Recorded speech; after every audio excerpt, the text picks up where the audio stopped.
ये थ्योरम 10.1 है। इसमें बोला है कि the tangent at any point of a circle and the radius through the point are perpendicular each other.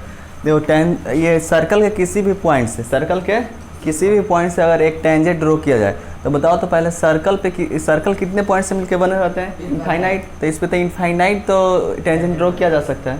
Question में ये थ्योरम में बोला है कि यदि सर्कल के किसी एक पॉइंट ऑफ कॉन्टेक्ट से, मतलब सर्कल के किसी भी पॉइंट से अगर एक टेंजेंट ड्रॉ किया जाए तो पॉइंट ऑफ कॉन्टेक्ट से अगर वह रेडियस ड्रॉ होगा, कहाँ से जी? पॉइंट ऑफ कॉन्टेक्ट से अगर रेडियस ड्रॉ होगा तो वह रेडियस पॉइंट ऑफ कॉन्टेक्ट पे क्या होगा? परपेंडिकुलर होगा। यही ना प्रूव करना है। देखो T tangent at any point of a circle, यानी सर्कल के किसी भी एक पॉइंट से, तो हम लोग क्या किए, इस सर्कल में जिसका सेंटर ओ है, सर्कल के पॉइंट पी से एक टेंजेंट ए बी ड्रॉ कर दिया, ठीक है ना।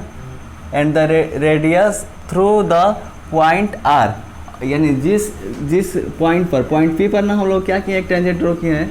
यानी जिस पॉइंट पर अगर टेंजेंट ड्रॉ किया जाए तो पॉइंट पी पे हम लोग टेंजेंट ड्रॉ कर दिए ए बी, तो पॉइंट पी से अगर एक रेडियस ड्रॉ कर दे सर्कल के सेंटर पे, ठीक है ना, तो वह रेडियस इस पॉइंट पी पर क्या होगा? परपेंडिकुलर होगा। यानी ओ पी किस पर परपेंडिकुलर होगा? ए बी पर। यही ना प्रूफ कहलाना है। तो पहले हम लोग इतना ड्रॉ कर दिए।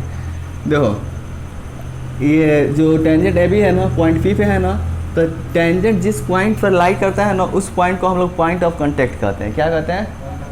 यानी ए बी किस पे है? पी पर है ना, तो पॉइंट पी को हम लोग क्या कह सकते हैं? पॉइंट ऑफ कॉन्टेक्ट, ठीक है ना। तो यहाँ पे लिखे a circle with centre O. हम लोग एक सर्कल लिए हैं जिसका सेंटर क्या है जी? ओ है। A tangent A B at the point of contact P, और एक टेंजेंट ए बी ड्रॉ कर दिए पॉइंट ऑफ कॉन्टेक्ट पी पर, ठीक है ना। कोई दिक्कत? थ्योरम में जितना बोला था उतना काम कर दिया। एक सर्कल ड्रॉ किया जिसका सेंटर ओ है, सर्कल के एक पॉइंट पी से एक टेंजेंट ए बी ड्रॉ कर दिया, ठीक है। हम लोगों को क्या प्रूव करना है कि जिस पॉइंट पे क्या हो जी, टेंजेंट ड्रॉ हो, और उस पॉइंट से रेडियस ड्रॉ कर दे तो वह रेडियस टेंजेंट पे क्या हो जाएगा? परपेंडिकुलर हो जाएगा। यानी ओपी किस पे परपेंडिकुलर हो जाएगा? ए बी पर। यही प्रूव करना है। तो प्रूव करना है ओपी परपेंडिकुलर ए बी। तो यही लिख दिया, to prove OP perpendicular A B. देखो कंस्ट्रक्शन में हम लोग क्या किए हैं कि take a point Q other than P on A B join O Q. हम लोग क्या है जी कि ये सर्कल है ना जिसका सेंटर ओ है, इस पे जो टेंजेंट ए बी ड्रॉ किए हैं, इस ए बी पर एक पॉइंट क्यू लिए हैं, अदर देन पी के अलावा, और ओ से क्यू को क्या कर दिए हैं? ज्वाइन कर दिए, ओ क्यू ज्वाइन किए हैं। यहाँ पे एक बात समझो, जैसे हम बता चुके हैं इससे पहले भी सर्कल में कि जो सर्कल होता है, सर्कल के एक पॉइंट पर कितने टेंजेंट ड्रॉ किए जा सकते हैं जी? एक। तो बताओ तो यह सर्कल के सेंटर ओ वाले जो सर्कल है, इस सर्कल के पॉइंट पी पर कितने टेंजेंट ड्रॉ कर सकते हैं? एक ड्रॉ कर सकते हैं। सिर्फ एक ही ना ड्रॉ हो सकता है। तो बताओ तो अगर ये पॉइंट क्यों यहाँ पे लिए है, ठीक है ना, यह पॉइंट क्यों यहाँ पे नहीं लेके एकदम इसके नज़दीक यहाँ पे, तो दिख रहा है कि हाँ भाई ये जो टेंजेंट है यहाँ पे कट कर रहा है, मतलब ये लाइन ए बी सर्कल को यहाँ कट कर रहा है। लेकिन तुम लोग जानते हो कि सर्कल के एक पॉइंट पर सिर्फ एक ही टेंजेंट होते हैं, एक टेंजेंट होते हैं ना। तो अगर ये पॉइंट क्यू यहाँ पे ना लेके एकदम इसके अगर बगल में भी लेते ना, तो भी क्या होता है? पॉइंट क्यू सर्कल से बाहर होता है, ना। क्योंकि देखो सर्कल के ए भी क्या करेगा? सर्कल के एक पॉइंट को इंटरसेक्ट करेगा, सिर्फ पॉइंट पी को इंटरसेक्ट करेगा, अदर कोई भी पॉइंट को इंटरसेक्ट नहीं करेगा। जब दूसरे पॉइंट को इंटरसेक्ट नहीं करेगा, एक पॉइंट को, सिंगल पॉइंट को इंटरसेक्ट करेगा, तो अगर इसके बगल में भी तुम एक पॉइंट लोगे तो वो भी सर्कल से क्या होगा? बाहर होगा। इतना बात समझ में आया? देखो प्रूफ में लिखा है Q lie on the tangent A B. जो पॉइंट क्यू है वो कहाँ लाई कर रहा है जी? टेंजेंट ए बी पे लाई कर रहा है। Therefore Q lie outside the circle. इसका मतलब ये हुआ कि देखो जो पॉइंट क्यू है वो टेंजेंट ए बी पे लाई कर रहा है। इसका मतलब ये हुआ कि ये जो पॉइंट क्यू है वो सर्कल से क्या है? आउटसाइड है, सर्कल से बाहर है। यानी ये पॉइंट क्यू सर्कल पे लाई नहीं कर रहा, ये सर्कल के बाहर कर रहा। यहाँ ड्रॉ किए हैं, अगर यहाँ भी ड्रॉ करोगे तो क्या होगा? वो सर्कल के बाहर ही होगा। बता चुके हैं ना, क्योंकि सिर्फ पॉइंट पी को ही ये इंटरसेक्ट करके चला जाएगा, दूसरा पॉइंट को टच नहीं करेगा। तो क्यू हमेशा कहाँ रहेगा जी? आउटसाइड ऑफ द सर्कल रहेगा, ठीक है ना, वो टेंजेंट पे रहेगा। इतना बात समझ में आया? Let O Q cut the circle at are.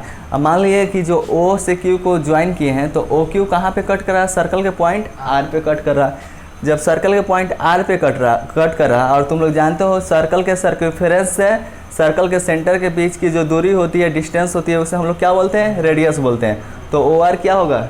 Radius. ये देखो तो OP भी क्या होगा, रेडियस, क्योंकि ये पॉइंट कहाँ पे है, सर्कल के सर्कमफेरेंस पे है ना, तो ये भी क्या होगा, रेडियस। और सर्कल के रेडियस आपस में क्या होते हैं, इक्वल होते हैं, तो OR इक्वल टू क्या होगा, OP होगा। ये समझ में आया। एक बात बताओ, जब OR और OP होगा, चलो इधर देखो, इसका मतलब ये हुआ कि OR लेस देन OQ होगा। जो OR होगा, OR का डिस्टेंस OQ से क्या होगा, कम होगा, ठीक है ना। क्यों, क्योंकि ये देखो ये रेडियस है ना, और ये जो पॉइंट Q है ये कहाँ है, आउटसाइड ऑफ द सर्कल है, तो ये सर्कमफेरेंस पे है, ये सर्कमफेरेंस से दूर है, यानी OR किससे लेस देन होगा, OQ से, तो OR लेस देन OQ, यहाँ पे लिख दिए OR लेस देन OQ, ठीक है ना। और यहाँ समझा ही चुके हैं कि OR और OP आपस में क्या है, इक्वल है, जितना OR है उतना ही OP है। तो इस OR के पास क्या हम लोग OP नहीं लिख सकते हैं, तो ये OR के पास OP लिख दिया। इसका मतलब देखो OR लेस देन है OQ के, इसका मतलब ये हुआ कि OP भी लेस देन होगा OQ के। क्यों, since OR equal to OP, हम लोग जानते हैं कि OR और OP आपस में क्या है, इक्वल है, क्योंकि ये सेम सर्कल का क्या है, रेडियस है, ठीक है ना। तो since OR equal to OP, reason में लिख दिया radii of the same circle, या सेम सर्कल का क्या है, रेडियस है ना। तो देखो ये OP लेस देन OQ होगा। कितना बात समझ में आया। और तुम लोग जानते हो यदि एक पॉइंट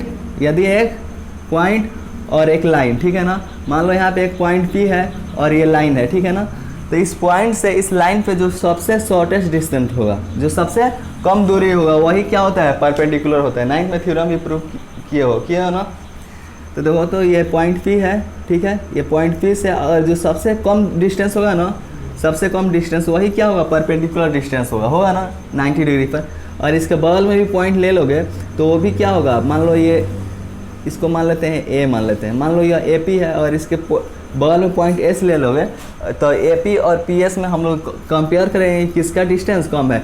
जिसका डिस्टेंस सबसे लेस देन होगा वो क्या हो जाएगा, इस लाइन पे परपेंडिकुलर हो जाएगा। देखो thus OP is shortest than any line segment joining O to any point on AB other than point P।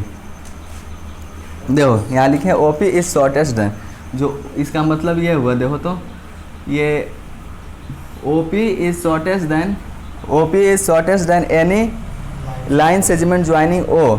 देखो तो OP क्या होगा, सबसे शॉर्टेस्ट डिस्टेंस होगा, सबसे शॉर्टेस्ट, यानी सबसे ये शॉर्टेस्ट डिस्टेंस होगा इस लाइन, ये टेंजेंट से ही देख लो, ये टेंजेंट AB है ना, टेंजेंट AB से और कोई भी लाइन सेंटर O से ज्वाइन करते हैं, तो उनमें सबसे शॉर्टेस्ट डिस्टेंस कौन होगा, OP होगा।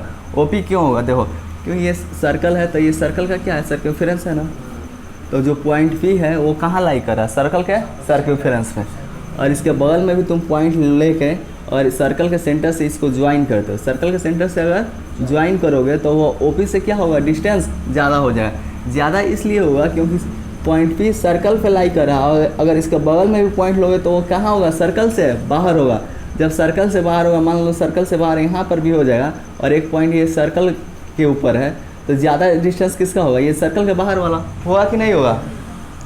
तो वही लिखे हैं, thus OP is shortest than any line segment joining O to any point on AB other than point P। यानी पॉइंट P के अलावा अगर सर्कल के सेंटर को कोई भी लाइन ज्वाइन करता है तो उनमें सबसे शॉर्टेस्ट डिस्टेंस किसका होगा, P का होगा, यानी सबसे कम दूरी किसका होगा, OP का होगा ना। Therefore OP is shortest distance between O and line segment AB। इसका मतलब ये हुआ कि OP सबसे शॉर्टेस्ट डिस्टेंस हो गया किसके बीच का, तो लाइन सेगमेंट AB और सेंटर O के बीच में होगा ना। We know that shortest distance between a point and a line segment is the perpendicular distance। और हम लोग जानते हैं कि जो शॉर्टेस्ट डिस्टेंस होता है एक पॉइंट से और एक लाइन सेगमेंट के बीच में जो सबसे कम दूरी होता है वही क्या होता है जी, परपेंडिकुलर डिस्टेंस होता है ना। इसका मतलब ये हो गया OP किस पे परपेंडिकुलर होगा, AB पर, देयरफॉर OP परपेंडिकुलर AB, और यही ना प्रूव करना था, ये हो गया प्रूव। ये बात समझ में आया, कोई दिक्कत है, नोट।